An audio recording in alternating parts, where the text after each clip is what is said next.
right. You're welcome to News Reviews on Lights Radio. First, the headlines.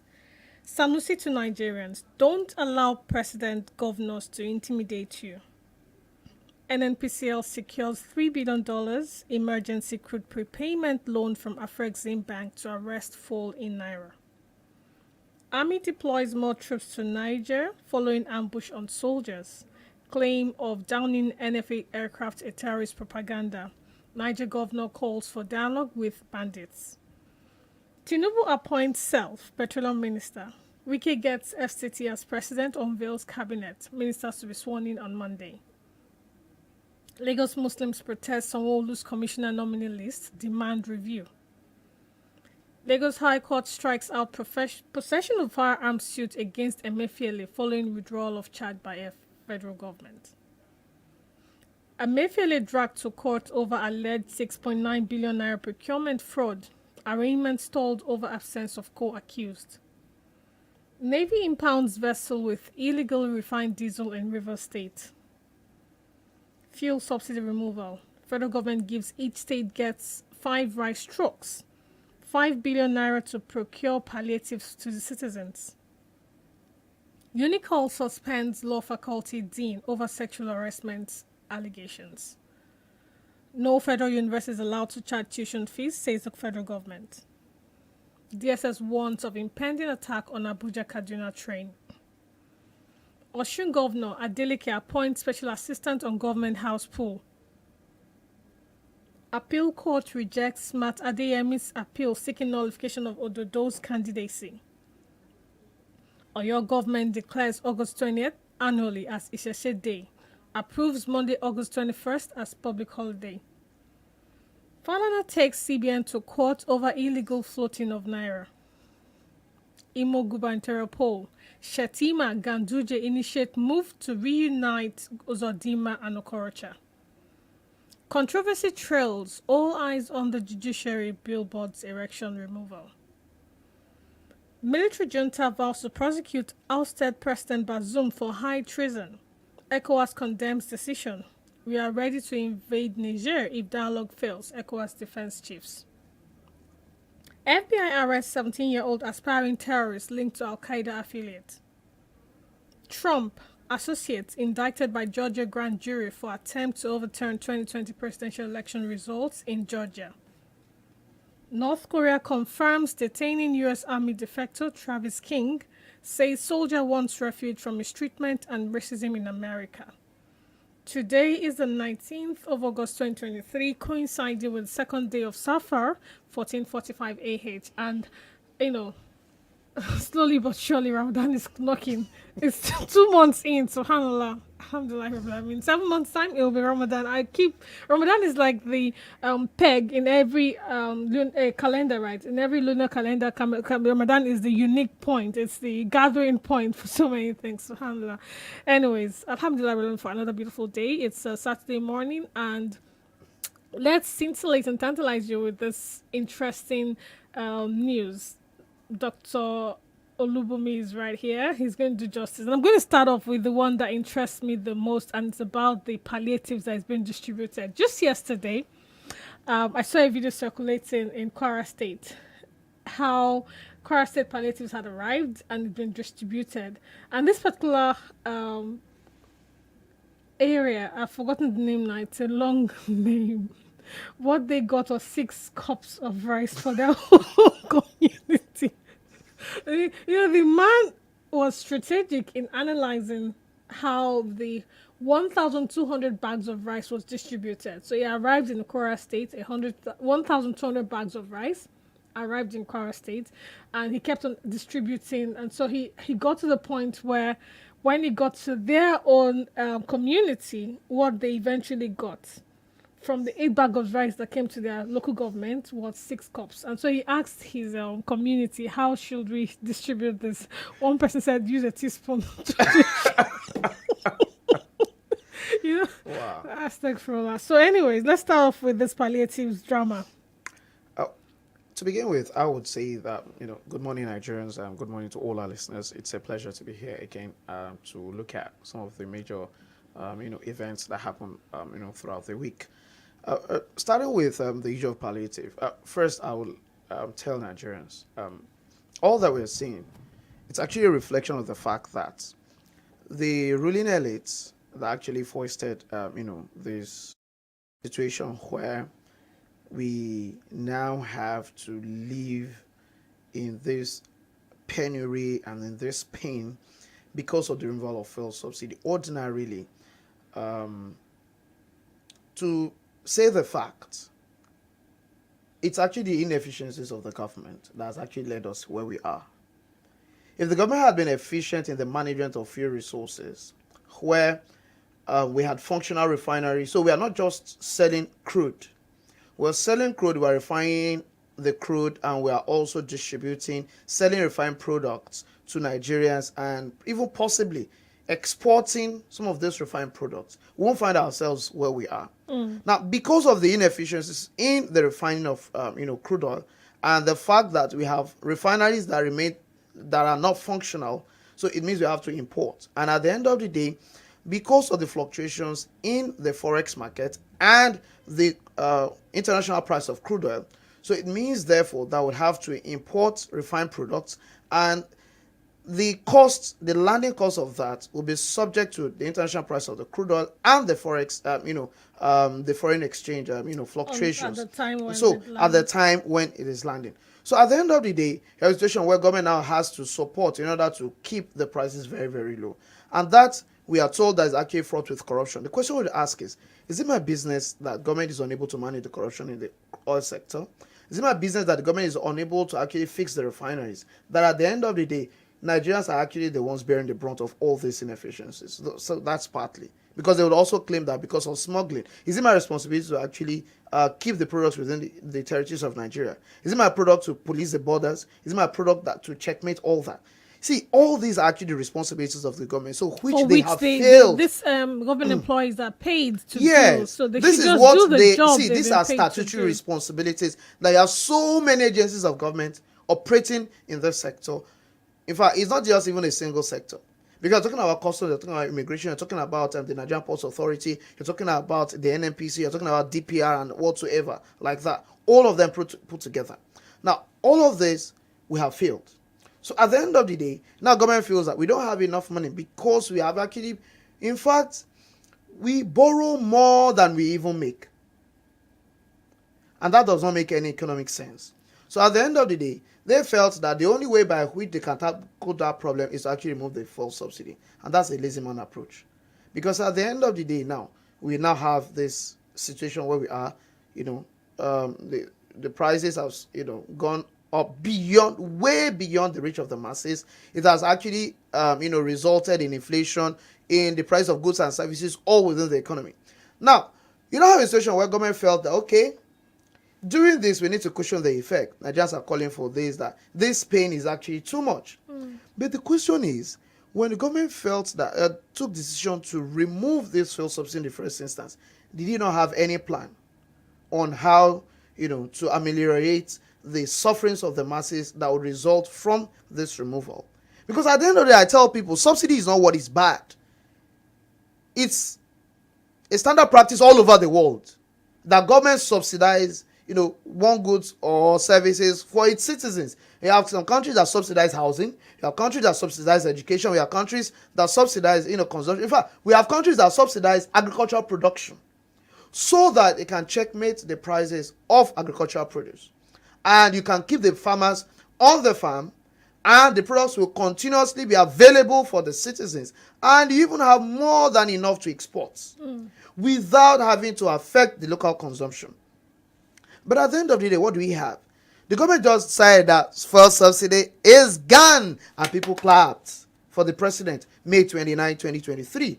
The question is, did we ask him, what plans have you for the aftermath of this particular decision?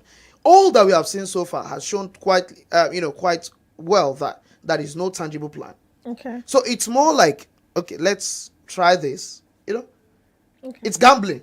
Okay. So they were just gambling. They are just gambling with our lives. Okay, let's try this. If you are told this would work, let's try this. So you reckon this palliatives are you complaining that the 6 cups of rice that arrived at the community is not good enough, or? No.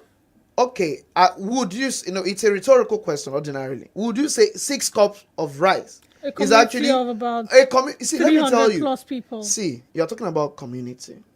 You can't give it to my family and expect me to say thank you to the government. The 6 cup of rice. Yes, for your absolutely. family. Because I imagine that I take 6. See, in my house with just a family of 5 or 6, we consume more than a derika of rice. 1.5 derika, that's 6 cups, even more than 6 cups. That at the end of the day, so the question you ask is, now after they have consumed, if, for instance, you gave my family, if what eventually even gets to my family, not the whole community, is the 6 cups of rice. Now, if I take it this morning, so what else? Well, you drink water and wait. So that's number one. Dr. OLUBUNMI. See, listen. Dr. No, let's break this thing down. You're talking about a situation where, now, if not for the National Economic Council that came up, that gave us that announcement on Wednesday, that you have truckloads of rice, of commodities, grains that have actually been sent to various states in the past 7 days. Okay. The question is, see, I'm here in Lagos. Have you seen any truck? I've not driven past any truck. Maybe I'm driving in the wrong places. No, it's not about me driving in the wrong place or the right place. The question would have been, where did it go to? But at least or probably Lagos' own has not come. It's on its way. But on its way. Okay, now, the reality is is this. Now, let's now look at it. You're talking about Lagos of over 20 million people. It's for the indigent. It's not for you. No. Government did not say indigent. That's one. It did not say indigent. Okay. For the citizens, for the masses. Okay. Now, if I'm saying indigent, now, what's the population of indigents in Lagos? They have the register. They have the register. See, let me tell you, the idea of the register is actually reserved for the $800 million World Bank loan. Okay. Because at that meeting of the National Economic Council on Wednesday, the World Bank was present. Okay. The World Bank had representation at that meeting. And that one is separate from the 5 trucks that is supposed to probably go to each state. 5 billion naira. Plus the 5 billion naira that is also meant to provide. This $3 billion emergency loan that they just took from AfrExim? Is it also for this palliatives? Now, no, it's not for the palliatives. Actually, that one is meant to actually regulate the price of petrol because of the floating of the naira. So, see, it's pure, that's just English. The naira has been officially devalued. Let's just say it the way it is. That is it, because we're only deceiving Nigerians to say floating of the. You have devalued the naira. So officially from 460 naira to $1, now to around 700 and something to the dollar. That is the official. See, let's say it's the way it is. Outside it's over 900 naira. No, that's black market. They will tell you that's black market. It's not my responsibility to actually, regulate that. It's the work of the CBN. So that you are not doing your job, you don't have to come and tell me that it's some people hoarding, it's some people that are actually exchanging that. Because the question would be that those people that actually sell at the black market, where do they get it from? From the CBN through the banks. So what are we saying? Because at the end of the day, you go to your bank, you would say you have a genuine business that you need foreign exchange for, or probably you want to make a payment for probably school fees or some medical treatment or whatsoever. You ought to buy something probably across, from another country, and you need the dollar. And I don't know what is it that your bank will tell you. The bank will tell you that there is no dollar. But the same bank will tell you, go and meet that Aboki. Yes, they will actually, no, they won't tell you to go. They will call the Aboki. I'll call you. Let me call him, an Aboki man that is selling. And at the end of the day, look at it. So the bank can tell me that the bank has its own Aboki that is selling dollar. But at the end of the day, for me that as a customer of that bank and I need my dollar, I cannot get access to dollar. So what has the CBN done to such banks? Has the CBN actually even opened a window for Nigerians to actually make such complaint? So the idea is they are afraid, because when the NLC threatened that now that you are telling us the price of naira has actually, because of the fluctuation, now it has actually increased. The number of, amount of naira that you use to exchange for $1 to be able to bring in these petroleum products has increased. And the marketers, because you have deregulated that sector, the marketers would only sell based on the amount they're able to buy. Yeah. So at the end of the day, it makes it more expensive. And so Nigerians are still groaning with probably 568 or 610 naira for a liter of petrol. You are telling them that probably they will now start getting a liter of petrol for like 750, 800 naira. That if that happens, NLC will not even tell you it's because of market forces. NLC does not see market forces. To NLC, government has increased the price of fuel. Indeed. So that is their own interpretation. The It's not about. Economics will not agree that that's the bottom line. They will tell you that it's actually fluctuation within the market, because that's market forces. No, that's English, but to a layman, to a layman, to a layman, what we can say is that is the amount those that imported it, that's the amount they're able to bring it in, and that's the amount they can sell for them to make profit for their investment. But if you go by the NLC's narrative, it means you are saying that it is government that is officially fixing the price. Because even the NNPC that will probably say that is like the market leader now in fixing this price, because it's whatever NLC does now that every other marketer is actually following. NNPC will claim that it's no longer government entity. Claim. See, I'm choosing. Yes, I chose my word carefully. Okay. NNPC will claim that it's no longer a government entity, that it's not a private, but incidentally, concern. They just fix the president, everybody follows suit. So what else? Coincidence. So at the end of the day, it's not as if anything would happen to probably the NNPC GMD. No, nothing will happen to them, actually, now that so because of that fear that NLC now threatened that if there is any increment again, that there will even be no announcement, there will be no official consultation or anything, instantly strike will commence. Now that sent shivers down the spine of the government, that at this point we are still trying to manage the issue with Niger. We cannot add the citizens' revolt to what we have in Nigeria with insecurity and the complaint, the economic hardship, that ordinarily the pointers are not looking good, that these citizens, they will rebel against the government because they get frustrated. So we have pushed them, we cannot afford them to push any further. So at the end of the day, what can we do? So it's a case of, okay, NNPC, help us get dollars, as much as $3 billion, so that at the end of the day, for these marketers, they will have access to foreign exchange at a controlled price, which ordinarily should have been the responsibility of the CBN. Because if you read down further, some of those headlines, you hear the father now has actually taken CBN to court. Yeah. That the responsibility of the CBN is to protect the Naira. Indeed. And provide it at, in fact, fix the exchange rates. That's the responsibility of the CBN, according to the CBN Act, to fix the exchange rate. It's not for you to float it. That floating it actually runs contrary to the law. And the CBN cannot consider itself as a government that will just do and undo, and there will be nobody to checkmate it. No consequences. So for that reason, said that, okay, let the court interpret this particular section of the CBN Act to determine whether or not CBN has the power to float the Naira. So with that, the idea of the $3 billion is just to be able to regulate the price, so that at the end of the day, the marketers can still have the dollars at a price that will not alter the current market price of the petrol products in them. But in terms of palliatives, see, the reality is, call it 5 trucks per state. That does not move anything.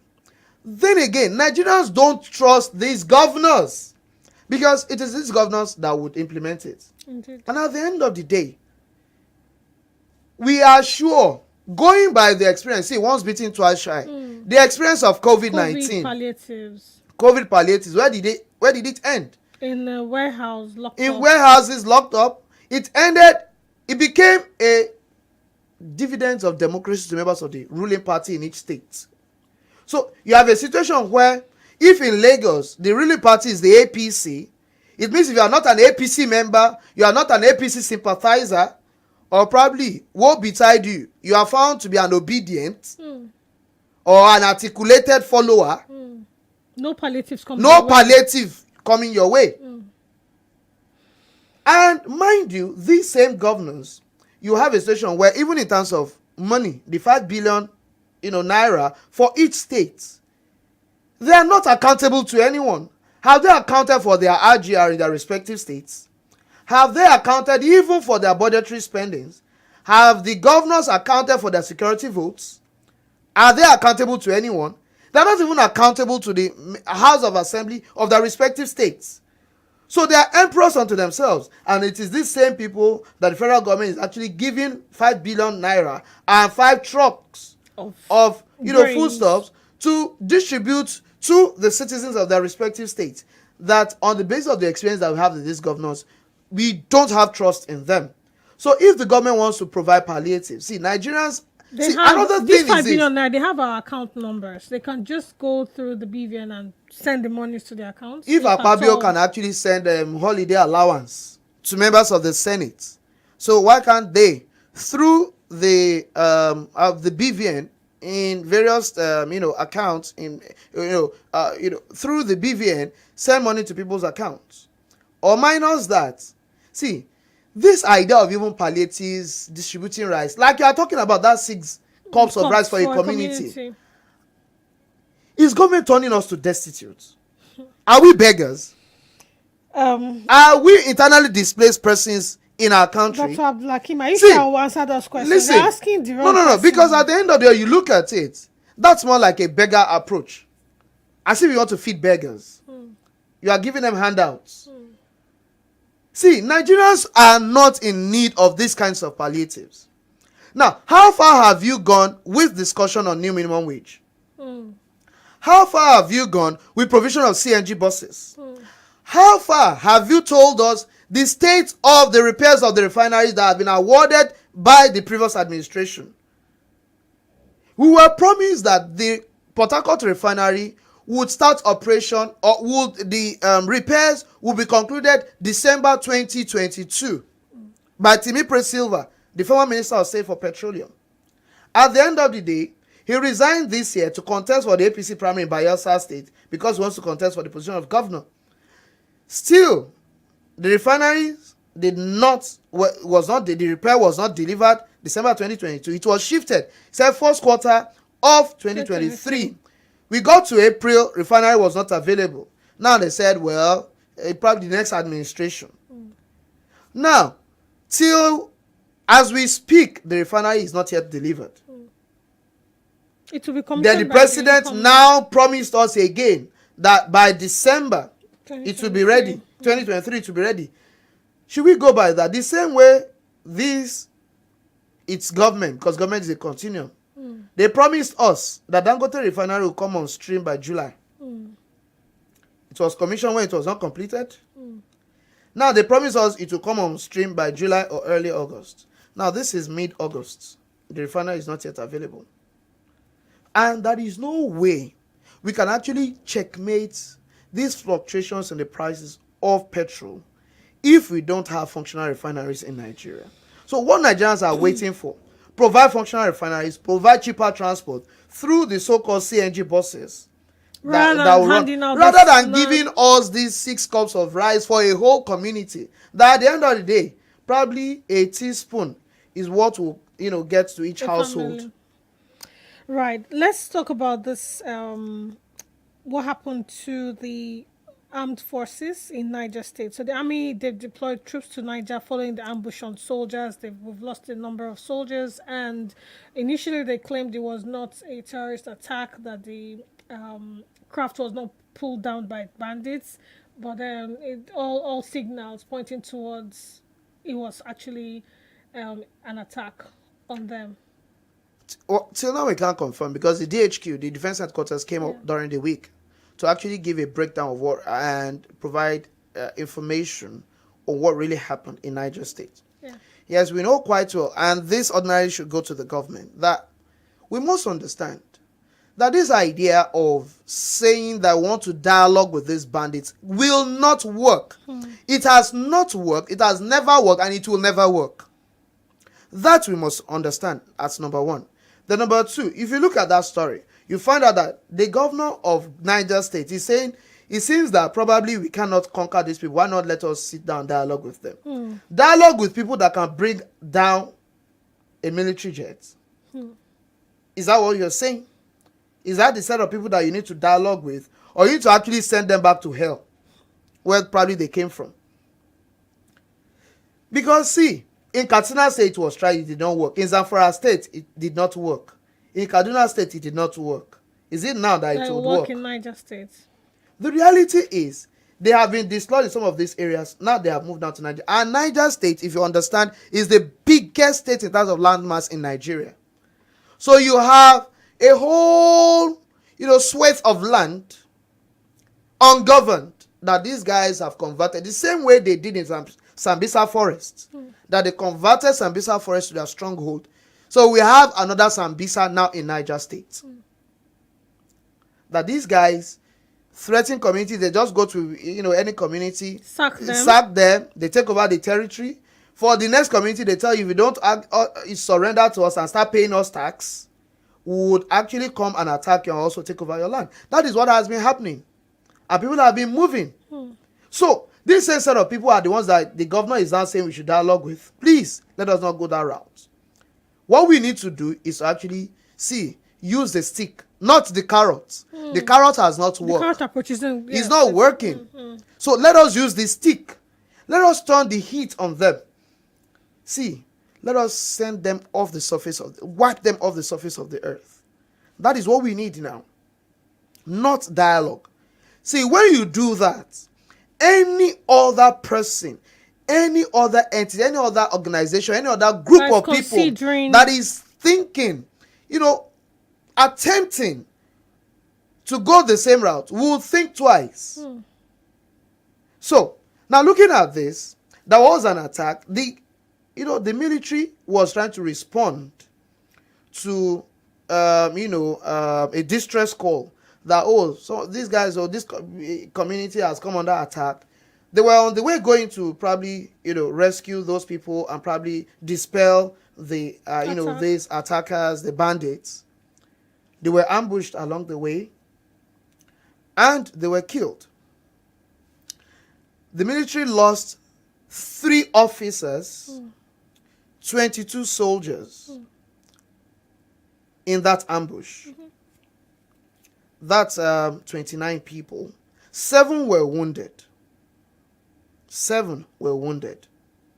So, the Air Force was now trying to go there to rescue the wounded soldiers and evacuate, those that paid the ultimate price. They got there based on the information that was now provided by DHQ. They got there. So that aircraft had 2 pilots and 2 other crew members, making 4 people. So they rescued the 7 wounded officers and they evacuated the 25 bodies. So they took off Niger State. So they were trying to navigate down to Kaduna State for where they could probably easily get treatment before the aircraft came down. So whether it came down by natural occurrences, according to Twitter, soldiers, no. They didn't have fuel in the craft. Well, that was a joke, obviously. Anything could have been responsible for the craft. So, and that's why the defense headquarters is saying until we get to the site of that aircraft and probably recover some parts and things like that before we can actually say exactly what happened. But then for the it's easy for these terrorists to actually go to the crash site, seeing that, and probably post videos and claim that they shut it down, because there was no video of when probably it was actually being shut down. And they were claiming it was actually with the use of AK-47. And the DHQ is saying AK-47 cannot bring down a military, aircraft. So, at the end of the day, you now look at that to say that, is it this same set of people that are making mockery of the Nigerian military, trying to dampen the morale that of, you want to sit and that you now want to sit and, dialogue with. Responding with and that's why I love the fact that the Chief of Army Staff went there personally to speak to the troops on ground there. They've deployed additional troops and he has spoken to them, just to motivate them that you don't allow this to actually weigh you down. It's part of the risks associated with the kind of jobs that we do. We pay the ultimate sacrifice in order to keep the people safe. So regardless of the propaganda videos going around, regardless of the fact that you have lost some of your colleagues and their families have become probably widows and orphans, what you can do to really show that you are pained by the loss of your colleagues is to actually go after the attackers. And that is what we need. So at this point, as the military is trying to ramp up support for the troops, trying to motivate them, What we as Nigerians need is to provide them with information, prayers, and also give them the support, not to continue to share such, Yes, gory videos yes, of, yes. such. And I love the fact that probably I think YouTube has actually taken out that video already because of, the fact that it is more like, providing additional support to the terrorists. Indeed. And we don't Giving need to them- play their game. Yeah. So at the end of the day, we need to actually take that onslaught to these people. Enough of trying to react. Now, the military has to be proactive. You don't need to wait for them to come and attack. See, go after them. Go into their hideouts. See, bomb them.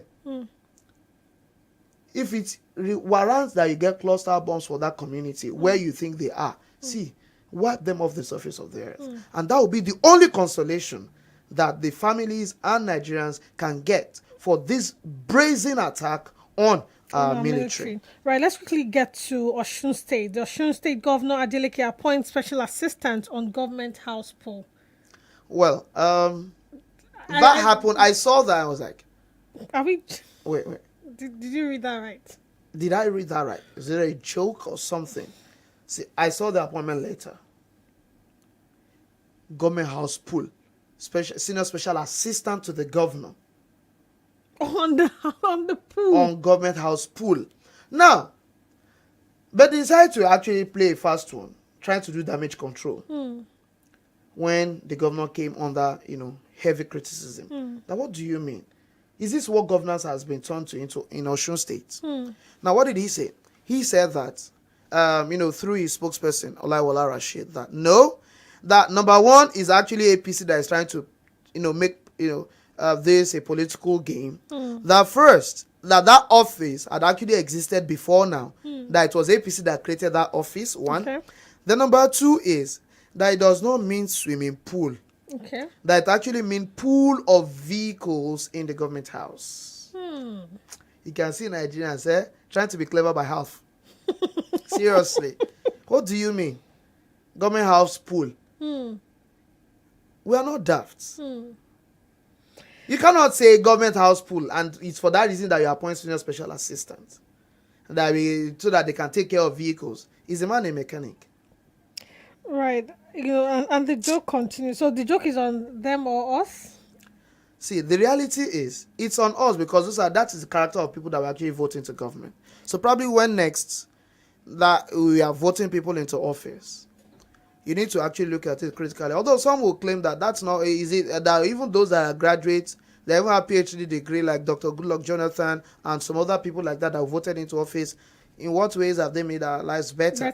So probably if it is this set of jokers and dancers and so on that will probably need to vote into office, let's see what they can do. The joke, so, right? What do you make of this Lagos protest? So the Lagos Muslims protested the commissioners' nominee list. There were 39 commissioners appointed, and 9 of them were Muslims. The remaining 30 went to the Christians. The Christians. Let's put it that way. For me, as much as, apart from the fact that I'm a Muslim, so I will not want to speak from the angle of emotions, because that happens to the Muslims today does not mean probably if we get to the turn of the Christians, it won't happen. It won't happen. That's number one. Number two is, apart from the fact that we have actually been playing politics of religion, you see, it's what we play. It's what we play. So these are some of the things that will actually come out of it. But then I think the major grouse of the Muslim community in Lagos revolves around 2 or 3 things.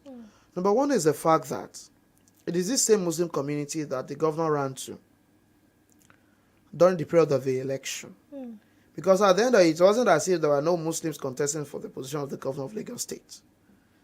But then, this same Muslim community were the ones that stood behind Asiwaju in Lagos that made Asiwaju actually, get the vote, the amount of vote that he got, even though he eventually lost to Peter Obi, but it was a close contest. You know quite well that Khan actually adopted Peter Obi. There is no hiding that. It's, it's glaring. We saw it, that the church had to take a stand, and we knew the stand they took during the period of the election. So they brought in the religious card into the whole game. And at the end of the day, this same Muslim community stood by APC in Lagos, that apart from the fact that they were able to deliver in a lot of these communities where you even have Muslim majority areas, that's a fact. Go to Ekpe, talk about Ekpe, the traditional societies, where you have indigenous in Lagos, traditional divisions in Lagos. Talk of Ekpe, talk of Ikorodu, talk of Lagos Island, talk of Mushin. These are Muslim majority populated areas, and they delivered for APC in those communities. It's actually those ones where you have probably more of Christians or even more of foreigners, more of non-indigenous. Let me not use foreigners. I withdraw that. Not like Akpabi, but then I withdraw my own, because I'm not making mockery of it. Now, that if after all this support, and even for the fact that when it now came to the turn of the governorship election, there were meetings, there were consultations, even with the same Muslim community, that not just doing this for Sanwo-Olu, even doing this for Asiwaju, and doing this for the APC in Lagos, that at least it's not as if probably, see, Jandor is a Muslim. There's some other Muslim contestants within that period, Akeem Dixon and many other ones like that, Razak Tope Balogun, that even came here during that period.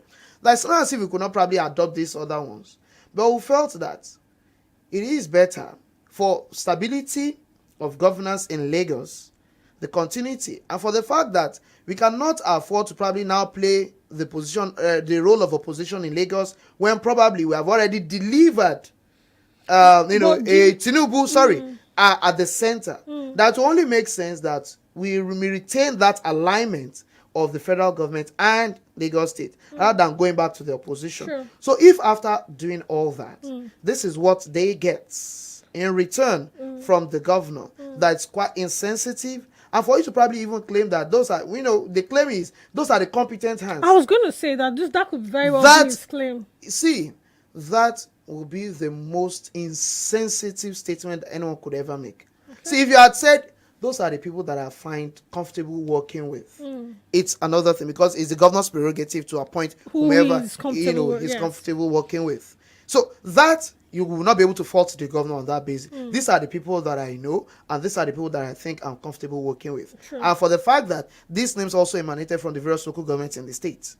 So you cannot blame me for that. Those were the names that were sent forward. Indeed. So if on that basis, you could jolly well probably just absolve yourself. But to add, to make matters worse, Lagos State actually came up with a statement, and that was what rubbished the whole thing. That you're saying that these are noisemakers, so why should government, that it's actually whoever the governor feels like this, then it's governor's prerogative. And I said that it's not, nobody is playing the politics of religion here. This is tolerance, this and that, the governor should go ahead and just appoint, leave those people that he has appointed. You should not dance to. Because they've gone ahead to screen them, and the swearing-in will go on as planned. Well, that is for the governor. See, for me, that's why I feel that I would not want to play. Let us not play the religious card. It's within the rights of the Muslim community in Lagos to protest. Yes. So, and they just to air their grievance. Just to air their grievance. Yes. And I love the fact that it was peaceful. Yes. So I think the rest is in the governor's court to determine if at all he would respond appropriately to their yearnings and review the lists, or he would call their bluff and go ahead. See, whatever happens, it's a democracy. Yes. You live and die with the decisions that you have made. Yes. Just like we have talked about Osun State now. Yes. If they would probably decide to sack someone that is a chartered accountant as a governor in Oyetola, and rather pick the dancing senator, it's the choice. That's democracy. See, in democracy, a professor's vote is the same as the vote of the street star that has never attended any school, or even a stripper. You see, it's the same. You're on the same level. It's your vote. Yes. So you have had your say. It's there for the governor to probably have his way or probably review it. But then I believe in a democracy. It is part of democracy that you also listen to the people's feedback on whatever decision that you have made. So we leave that it's issue at Obe Ide or Gaso. Yes. So it's within his, I pray for God's guidance. Let's quickly look at just a quick flash on the ministers list, and the fact that our able president has appointed himself the petroleum minister. Wike earned himself the position as the FCT Minister. minister, and a few others. I've been seeing analysis left, right, center all through the week. It was analysis after analysis, and I think the um, takeaway for me with all the back and forth analysis is the fact that somebody said the ministerial position is an administrative position, and so even if the minister isn't qualified in terms of his, you know,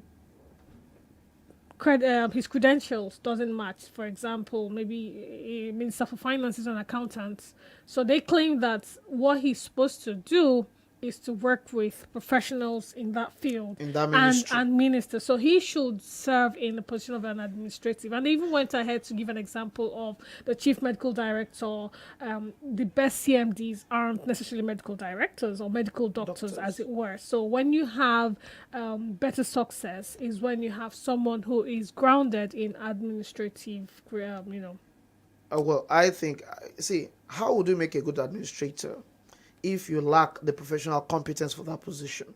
I will not subscribe to that. That's number one. Although, see, I would accept the fact that, see, nothing is cast in gold. If you would have a Dr. Ben Carson being appointed as House Secretary for Housing in the United States, the question would have been, what's the business of Ben Carson with housing? Is he an engineer? Is he a civil engineer? Is he an architect, a quantity surveyor, or what have you? Or an estate manager, or whatsoever. So, but then, and that's why for me, sometimes some of these things that we call sinner climbs, there is nothing sinner in it. It depends on what you want, and if at all it goes in line with what is playing out. But then, as far as that is concerned, there are some key things that I think I might want to take out from the ministerial position. First is the fact that I think it's more about a lack of understanding of the intricacies of the functioning of the office of the president that will make someone who occupies that position to add an additional portfolio to his official responsibility as president of the Federal Republic. Seriously, see, that we are trying to continue the tradition laid down by Buhari. Where did that get us to? See, because at the end of the day, the reality is you cause a whole lot of delay, you cause a lot of drawbacks, because you will not have time. There are so many issues the president is attending to. So how can you do that for yourself? It's a disservice to yourself. It's a disservice to the Federal Republic of Nigeria. That is number one for me. Because you might say, there are some critical agreements, some critical things that you need to sign, some approvals and things like that. See, hey, please. We had a Diazani, for instance, as Minister of Petroleum. There were ministers of petroleum in the past. Is it Haruna Lukman or that man, Lukman, and so many other ones like that in the past. Even he, Buhari, had been a petroleum minister before, for goodness sake, and he had the head of state. So what are we saying? That the president had to add that to his own responsibility. At the end of the day, it will drag and so many things. The same way Buhari is unable to sack himself or probably, punish himself for incompetence in functioning as a petroleum minister. That at the end of the day, everyone started blaming ministers of state for petroleum that, worked under him. Well, shouting Ibe Kachuku, we shouted Timi Presiva and things like that. When actually it is the Minister of Petroleum that we should face. So the question is, who will face the president? Okay, so is it possible that we can sack him in the capacity of the petroleum minister? We can ask him to resign from that ministerial position? I think such a demand would only come from the National Assembly. Okay, that's all things being equal. Yes, because if you feel that the sector is not functioning, if they are ready to work for Nigerians, but not the Akpabio Senate as it is currently constituted. That's know. Number one. Then number two is you also look at some other portfolios. You look at it. Do you have hope in the education sector with who is at the helm of affairs now? Professor Tahir, my man. Well, we're optimistic. But then, what about health? Health, yes, certainly. Okay. Dr. Ali Pate and Tunji Alausa is actually even from Lagos. coincidentally even from Ekpe. Now, what have I said something? Don't worry. Now, the truth of the matter is, these are thoroughbred professionals. So it's on the basis of that. But then I hope the civil servants would not. The permanent secretaries. The permanent secretaries. Let's call them out. The directors and the ministries and the executive secretaries. We'll not come and tell them this is how we do things here. This is how things are done here. So you have to play by our... And I'm saying this, I'm full of optimism because Dr. Ali Pate too had been a minister of state for health before. So I expect that he would have, a good understanding of the health ministry. Yes. And for the fact that he also has this global experience. This was someone that was supposed to actually head, Gavis, that left a $700,000 annual salary job to come back to Nigeria to come and serve. And you would see that these ones have the mission, the sincerity to serve. It only depends on if Nigerians and Nigeria would allow them serve. So that's one. Well, I don't have any problem with that. Then, you also talk about the fact that for now, Kaduna State has no representation in the Federal Executive Cabinet. That one is a minus. Then apart from that, there's some other ministries. I saw the Ministry of Power. And I saw Adebayo Adelabu. For all I care, Adebayo Adelabu is a banker, accountant, a former deputy governor of Central Bank of Nigeria. To now be deployed to the Ministry of Power, I ask myself, please, to what end? Who would you have rather got that slot? Ordinarily, I was thinking probably that was what they were reserving for El-Rufai before now. But only because you look at the position that was now reserved for Kaduna State now, left blank. It was a Ministry of Environment. So I was like, is that what we need El-Rufai for? Or for instance, you talk about the fact that you have an indigene of the FCT, but now posted to Ministry of Special Duties and Intergovernmental Affairs. And you now had a situation where you brought Aniye Somwike to actually be the Minister of FCT. I was like, for goodness sake. And at the end of the day, too, you also don't have a Ministry of Niger Delta Affairs. That probably has been scrapped or probably moved back. I don't know. That's where the blue economy is coming from. Do you reckon it would feature in that new ministry that was created? Not really. Because the blue economy goes beyond just Niger Delta Affairs. Because I reckon we have been subsumed. There would be a succinct reason. Seriously, for him I would have felt that ordinarily, ministry. Aniye Somwike would probably have, fit in properly into the Ministry of Niger Delta Affairs because he wields the influence, one. The number two is he's able to actually tame some of these other boys that actually probably cause some of these issues. If Aniye Somwike would actually go after those that actually, having these illegal refineries and things, clamp down on them seriously, Speaking of illegal refineries, including a DPO. That's Aniye Somwike for you. That, see, if he wants to work, he would work. But then, what did we have? We don't have a Ministry of Niger Delta Affairs, actually. And for the fact that, see, the blue economy goes beyond even the issue of crude oil. Yes. Because you're talking about the fact that, look at our shipping industry now. For goodness sake. What do we have there? Absolute balderdash. That's what that we currently operate. Or you now have a Matawale that is facing criminal prosecution by the EFCC. Now Minister of State for Defense. Yeah, he's being rewarded. The same Matawale that was actually negotiating with bandits, that was gifting, bandits cars, Hilux vehicles. Minister of State for Defense. And former governor, a former governor, and a former governor again, Badaru Abubakar, actually made the Minister of Defense. And I was like, for goodness sake, are you saying, well, I am not saying a civilian cannot handle the Ministry of Defense. Because, sincerely, we've probably really not gone much. So are you insinuating that they can't work well with this current Chief of Army Staff and Chief of Defense and all the other military heads? Are you saying they won't work? There's no symbiotic. You don't reckon there'll be a symbiotic relationship between them? No. It's not about proper symbiotic relationship. It's actually the fact that you look at, their track records, their credentials, their credibility, and some of probably the assignments they've handled before. To what extent do you think probably we have anything to, give us confidence that will probably perform in such a regard? Because we're talking about defense. In your words, probably, the track record doesn't merit those positions that they've been handed. Absolutely. See, Governor Badara Abubakar, former Governor Badara Abubakar was an accountant. He did accounting. He was a businessman, a business mogul, a successful one at that. I give it to him. And probably even his reign as governor of, Jigawa State was very, very peaceful. In fact, Jigawa State was one of the most peaceful states in Nigeria in the last 8 years. Could that be one of the considerations, that whatever he used to keep the state secure and safe, he could extend it to the entire country? Could that be probably. But I would have preferred if probably you also have someone that probably has, a background in intelligence, probably being made a minister of state to work with him.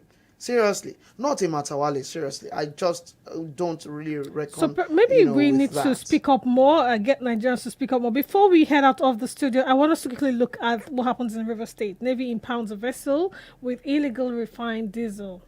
Yes, we are talking about the fact that we are not meeting up with our OPEC quota of crude oil production. So we are talking about crude oil thefts. Now, we are still dealing with illegal refinery. We're talking about the fact that the world is actually suffering, the effects of climate change. And if you look at the way the operations of these illegal refineries, you will know quite well that we're actually damaging the ecosystem.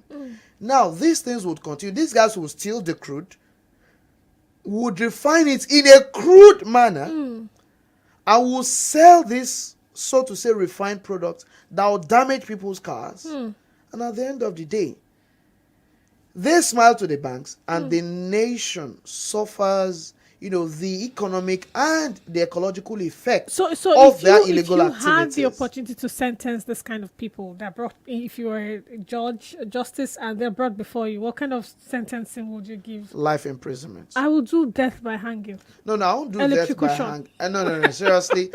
Because it's the implication of number of lives the reality is, you look at our judicial system, such an offense is seen more from the economic perspective.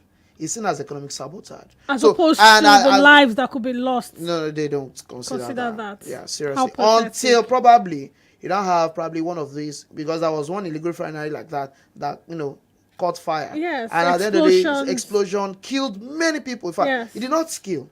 It roasted many people. Subhanallah. Beyond recognition. So with that, again... Now, you now look at it. So it also depends on the quality of prosecution that, takes place. But at the end of the day, see, for all these economic saboteurs... A slap on the wrist, and they probably... Sin no more. Go and sin no more. And probably at the end of the day... relocate, move somewhere else where you will not be caught. Seriously, this area, vacate this area for us, can go and settle down in another place.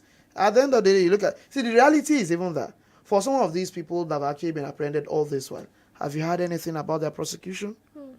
So it's all about the fact that, see, sometimes there are powerful people behind some of these illegal refineries and this crude oil theft thing. So at the end of the day, that's the reality. It's the untouchables in society that actually allow this. That's why until we're able to probably handle that. And that's why I think that we need people that are more technological savvy to handle crude oil production. And that's why I will still not be satisfied with the president still holding on, for instance, we hear you loud to that and clear, position of the Minister of Petroleum. We hear you. Because really, seriously, see, let's look at it this way.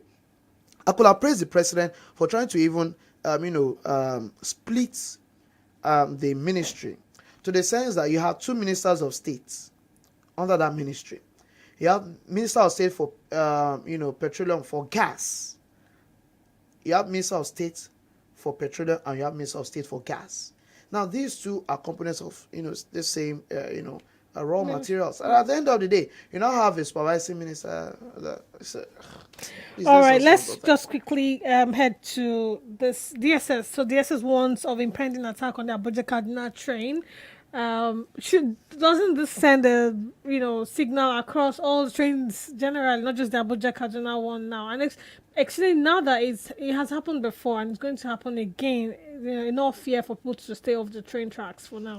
I think that, well, let me first say, we appreciate the DSS for its intelligence. Just But before then, you answer, is it possible that they are doing that to make it seem like they are working and they are giving, and no signal came, nothing, just a let me make it seem like I'm working. now the reality is this: you talk about the fact that the work of the DSS goes beyond just trying to provide some of this intelligence and announcing it. To what extent have you been able to thwart some of these attacks? Because the DSS is probably doing the same work as the FBI or the CIA. Let me probably say the FBI. So at the end of the day, you should prevent some of these attacks. Not just tell us and give us warnings. It's not about warnings. Because at the end of the day, you look at what happened, the AK-9, that happened last year, March 28. Now, were they able to prevent the attacks? They had the intelligence. But did they prevent it? No, certainly no. That's number one. Number two, now it is this same set of bandits that might probably attack this same train station or this train tracks that you are seeing a particular government is still saying that we should negotiate with. We are still back on this case. Then again, you look at it that now this intelligence, I expect that it should be shared with the army, the police. They probably have shared before coming to the public. Before coming to the public. So, okay, what exactly do they want us to do with it? Get fear factor, because that's what it is. You don't, because I don't drop see, such seriously, you don't just drop it like that. Then because it also has economic implications. Ordinarily, do you think? What should you expect the Nigerian Railway Corporation to do to stop operations? Because it doesn't make sense. You're talking about this project that's actually done with loans, and you pay back to the Chinese. So the more we postpone its operations or we disrupt its operations, the longer the years that it will take us to pay back these people. A better action would have been for them to go ahead and wipe out these people where you think they are actually planning some of this attacks. Wipe them off. And then tell us that you have actually done this, that you thwarted an attack. That's what you should have done. Yeah, let me come to your zone, your education sector. So Unical suspends the law faculty dean over sexual harassment allegations. I actually followed this case on X. It was, in fact, there was a particular handle where she posted that certain person, because that's where it all started from. This was a response to the drama that happened on X in the course of the week. Thank God for such mediums where things actually so other names of lecturers in other universities started to come up. Wow. Yes, a lot of people mentioned names. In fact, someone mentioned a certain name and more people came up and said, finally, this name is coming up. And so I wonder how you are in the education sector, these issues, is it ever going to end? And incidentally, I remember a certain guy in Unilag. You're in Unilag. So, a certain guy in Unilag, I will not mention name, business admin faculty. They already know him now. His nickname. No, let me not go the whole. Let me not go the whole 9 yards. I mean, those that were in business admin in Unilag in early 2000s, late 90s, they know who I'm talking about. Very big feature. He boastfully tells you, you'll carry over my course, come and see me, and you don't see him. You're sure of an extra. So is there an end in sight to this? Yeah, there is an end in sight. There would be an end in sight if you actually walk by the laws of the land. Okay. See, there are enough laws to actually take care of some of these, issues. Okay. The House of Representatives just passed a particular bill, and I think it has been assented by the president, that criminalizes some of these actions of, academics or, university staffs of tertiary institutions that exploits, students by virtue of their position. See, there is an imbalance of power here. So one person is here, one person is there, and this person is trampling upon this one because he feels that I have this power. Sorry to cut in. And so this particular person, because when the case came, she said even when he invited her to a hotel, she actually got her mom to go on her behalf, and he said to her, small fry, like what are you trying to achieve by sending your mom over? It won't change anything. You have to give me what I want, incidentally. And after such, what amazes me or what. There was a BBC report how many years ago? Yeah. And on the cover. Sex for grades. Yeah. How do you not fear that this person I'm harassing actually has a body camera? Don't you even... because they feel that body camera is not yet prevalent in Nigeria. It's not something that is so pronounced. Yeah, see, let me tell you, that's the fact. That's number one. Then number two is also the fact that, for me, I think it takes two to tango. First is the fact that we have some of these laws and we are not implementing them. Okay. That's one. Number two The fear is factor could be a reason, because who would come out and say my lecturer harassed me? Which student that is still in school will dare, knowing that perhaps the VC, when it gets to the VC, it will be quashed. The case no, will no, no. die. See, it depends. It depends on the institution. Okay. Like University of Lagos, I know now, for instance, has zero tolerance for such. Okay. Probably you might have had that in the past, but there is a Okay. university policy now that has addressed all of that. Okay. In fact, no matter what, even if it's consensual, so to say, you can't marry your student while the person is still a student. No, because there's an imbalance of power. So it's more like being coerced into it, because I don't know you can hide on that. After all, she agreed it was, a gentleman agreement between both of us. No, that's number one. Number two is the fact that if such happens, for me, a suspect remains innocent until proven guilty. Sure. So the onus of proof is on the accuser. And that's why what I would always advise those that are involved is, please gather enough evidence. So gather enough evidence. If you present it before university authorities, such people, apart from the fact that they'll be dismissed, they'll also be prosecuted. They'll be handed over to security agencies. Let me tell you, the one of Sacks for Grades, the one that happened under that the BBC undercover, reporter, unearthed. Eventually, the two lecturers lost their jobs. Indeed. They were dismissed. Yeah. So the usual prosecution now is left for the security agencies to, undertake. So, and look at, you also remember what happened in the case of University of, Obafemi University, that professor too, that harassed the student. The student provided the evidence and eventually he lost his job. True. See, the truth is, if we come up with some of this, is that we have proofs for it. See, it will be taken up. Because a lot of these universities, apart from the fact that they have these internal policies, addressing the issue of sexual harassment, the government also now has a legislation that is also taking care of that. To the extent that if there are complaints that the university did not respond appropriately, the university will also face sanctions. So you now have laws like that. But then, that is just one end of it, because a lot of times, people always look at the angle of the lecturers, that they are the ones, trying to exploit these students, or they force themselves on these students. We have also not looked at the other end, where it could also be an issue of seduction or even harassment from the part of the students. Now, this one, let me tell you, I have witnessed it very well. It has happened to me. But then I just feel like, see, guy, I get wife for house. If you like, strip yourself. You know what happened. Seriously, the issue of self-discipline also matters. Then at the same time, the way you're also able to handle some of these students. Because at the end of the day, imagine a student coming to your office around 7 p.m. in the night because you decide to stay back to do extra work. This one, I saw it live. I was not the lecturer, but I was in the office of that lecturer when the student came, coincidentally. She came, she had a reference in that course.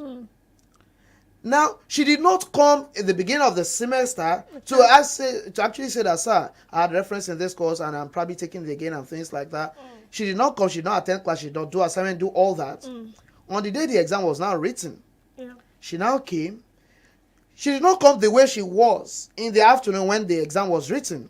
She went back to the hostel or wherever she was staying, took her bath, dressed seductively, painted her face, did everything. She did not come during the normal daytime when other students could possibly be around or anybody could knock at that time. She came at a very late time when no other lecturer was, probably other lecturers that could be around were not knowing that you were there to spoil not knowing that I was there with that lecturer and this like that. And she came to Dr. Sir, I failed this course and I did it again. And please, sir, please just help me. Anything that you can do to help me. Say, what do you mean by anything? Are you trying to seduce me? Look at the way you are dressed. Look at the time you came. And look at the statement coming from your tongue. Like, please, I'm willing to do anything. I just want to pass this course so that it will not hold me back again. I'm already an extra year student. Okay. Now imagine, what does anything mean? I'm ready to do anything. And these ones happen. We have students that would offer monies, we have students that would offer their bodies. And you expect that, see, body no be firewood. Self-discipline is key on the part of the lecturers. But at the same time, as we are looking at that, let us also sensitize the students that if at all we also don't punish harassment and seduction on the part of the students, it might also not work. Okay, So so it takes two to tango. So let us look at it critically from both from both yeah, ends, okay. so that at the end of the day, we don't just kill a mosquito with a sledgehammer because we are trying to address some of these issues. Then at the same time, even for parents, this is another thing I need to probably educate parents. This pressure that you must come up with this particular grade, my son, my daughter must study this particular course, even if he or she does not have the mental capacity, that course requires. If he or she is not performing well, it does not mean that if the child does not come out probably the first class or 2-1 that you want, that the child cannot still make it in life. It's not even university by force. Then again, that we are rushing our kids, 14, 15-year-old. At the end of the day, you tell lies that they are 16. You not present a birth certificate. Rather, you actually go and do a sworn affidavit of loss of birth certificate, so that to do declaration of age, and you say they're already 16. When you know quite well within yourself that this girl is 14, and you're rushing them in, they get frustrated. At the end of the day, they probably just want to do anything just to be able to satisfy their parents, to justify the investment they have made on their education. A lot of them struggle in school because mentally and emotionally, psychologically, they are not even mature for the rigors of the university. Then again, some of them probably will not make some of these papers. And at the end of the day, you would probably, the options of college of education or polytechnics are also there. But you say, no, it's university by force, by fire, by thunder. Because of what the employment sector because at the end of the day, what would you have? You even have parents that are willing to sleep with even center supervisors just to probably find a way to manipulate the whole process for their children to actually get the scores. If a mother is willing to go that route, what do you expect of the child? So see, some of these things happen. So we're dealing with a kind of warm here. Seriously, there are so many issues that are happening. Then again, even for some people, it's not only even about sexual harassment. Also about the fact that, economically speaking, you have turned these lecturers to beggars. The 7.5 month salary that was owed for last year is still outstanding. The government has not even addressed it at all, as if it does not exist. Then again, how much do you pay a lecturer? See, it is frustrated people that are left in the on the job now. Sector. Because the reality is this. See, imagine that you are saying that a professor at bar will be collecting 416,000 naira a month. So no professor in Nigeria officially, going by the salary scale, earns 500,000. So you're telling someone like me, for instance, a young academic, that in the next 20 years, this is what you are aiming to come and collect, 400,000 naira. There's 400,000 that is unable to pay my rent as I speak. That cannot feed me, that cannot feed my family and send my children to quality schools, is the same amount that I should be dreaming of earning probably in the next 15, 20 years. And at the end of the day, you will think they will give in their best, or they will not also find other, ways, unethical innovative means. ways to make ends meet, just to be able to survive and balance their accounts. So to say, at the end of the day, you would say they should not sell textbooks, they should not sell handouts. They should not collect money to do assignment or print a test question inside a textbook and say that this is textbook for this course, and the test you will write for this course for your CA is inside this book. So if you don't buy the book, you cannot write the test, and if you don't write the test, that is 0 for you. See, you actually want to turn them to beggars. And at the end of the day, these are things that young people are saying and say, me, lecturing, academics, education over my dead body. And at the end of the day, even for those that have the mental capacity, what do? They run out of the country. Brain drain. So it means we are actually the ones destroying the education sector. So if we don't do the needful, I'm sorry. Right, that's where we'll draw the curtain on today's show. It's been an explosive one with Dr. Abdulhakeem KAZEEM OLUBUNMI. It's always an explosive session with him. It's a never-ending discourse. So we'll be back same time next week with another beautiful package of the news reviews. Dr. Hakeem, any nice words for citizens? Well, don't wait for palliatives. Find solution to yourselves. See, listen.